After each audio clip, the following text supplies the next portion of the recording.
ပြီးတော့ပေးလိုက်ပါတယ်ဘလို့လူတွေကသင်္ကန်းလှူဒန်းနိုင်မလဲဆိုလို့ရှိရင်6ဦးရှိပါတယ်တစ်နံပါတ်စစ်တိုက်ထွက်မဲ့ပုံကိုယ်ကြီးအရေးပေါ်သင်္ကန်းလှူဒန်းခွင့်ရှိပါတယ်အဲ့ဒါကိုအစ္စေကစီဝရာလို့ပါဠိလိုဆိုလိုပါတယ်အစောတလျင်လှူဒန်းခွင့်ရှိတဲ့သင်္ကန်းမျိုးကိုအစ္စေကစီဝရာလို့ခေါ်ပါတယ်အဲ့ဒါစစ်တိုက်ထွက်မဲ့ပုံကိုယ်ကြီးခရီးထွက်မဲ့ပုံကိုယ်ကြီးနှစ်နံပါတ်က3နံပါတ်ကကြတော့ကိုဝင်ဆောင်မျိုးသမီးတွေမိဖွားနိုင်မိဖွားတဲ့အခါမှာလည်းဦးဇင်းတို့တရားဓမ္မတွေပြီးတဲ့အတိုင်းပဲလေအသက်နဲ့ရင်းပြီးတော့မိဖွားကြရတာဖြစ်တော့ကိုဝင်ဆောင်မျိုးသမီးတွေလည်းပဲလှူဒန်းခွင့်ရှိပါတယ်4နံပါတ်အနေနဲ့ကတော့မကြမ်းမမာတဲ့ပုံကိုယ်ကြီးမိတို့မကြမ်းမမာဖြစ်တဲ့အခါမှာလည်းပဲသင်္ကန်းလှူဒန်းခွင့်ရှိကြတယ်နောက်တစ်ယောက်ကတော့ဦးဇင်းတို့တရားတရားချက်ချင်းမဲ့အခုဖြစ်ပြီးတော့တရားတရားပေါ်လာတဲ့ပုဂ္ဂိုလ်ကြီးနောက်နံပါတ်6လူတန်းခွင့်ရှိတဲ့ပုဂ္ဂိုလ်ကတော့သာသနာပေါင်းကိုသာသနာကိုခုချက်ချင်းမဲ့ကြီးညိုပြီးတော့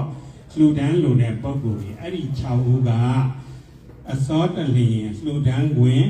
ရှိပါတယ်တဲ့เนาะအဲ့ဒါကိုအစ္စေကစီဝရာလို့ခေါ်ပါတယ်အဲ့ဒါကသင်္ကန်းတစ်မျိုးပေါ့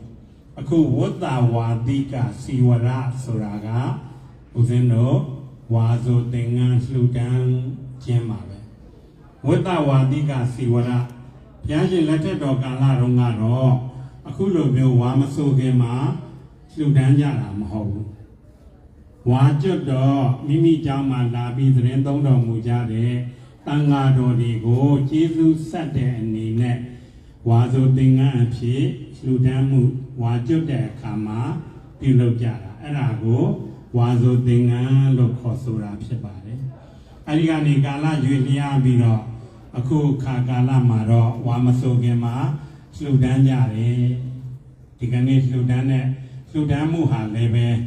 ဝတ္တဝါတိကဝါရင်းကာလမှာသတင်းသုံးပြီးတော့နေထိုင်တဲ့တန်ဃာတော်တွေကိုလှူဒန်းတဲ့ဝါဆိုသင်္ကန်းပဲဖြစ်ပါတယ်အဲ့ဒီတော့ဝါဆိုသင်္ကန်းနဲ့ပတ်သက်တော့ဝါဆိုသင်္ကန်းကိုဘယ်ချိန်မှလှူဒန်းလို့ရတယ်လဲဖေဟာဆိုပြီးတော့ဦးဇင်းတို့တရားဓမ္မတွေအမြဲမေးလေးရှိပါတယ်ဒီနေ့ကပဲဦးဇင်းစီဆရာမတယောက်ကလှမ်းမေးတယ်ဝါဆိုသင်္ကန်းကဘယ်ရက်အတွင်းလှူရတာတော့ဖေဟာတဲ့ဦးဇင်းတို့ဗုဒ္ဓဘာသာဝင်တွေလည်းဖြစ်နေတယ်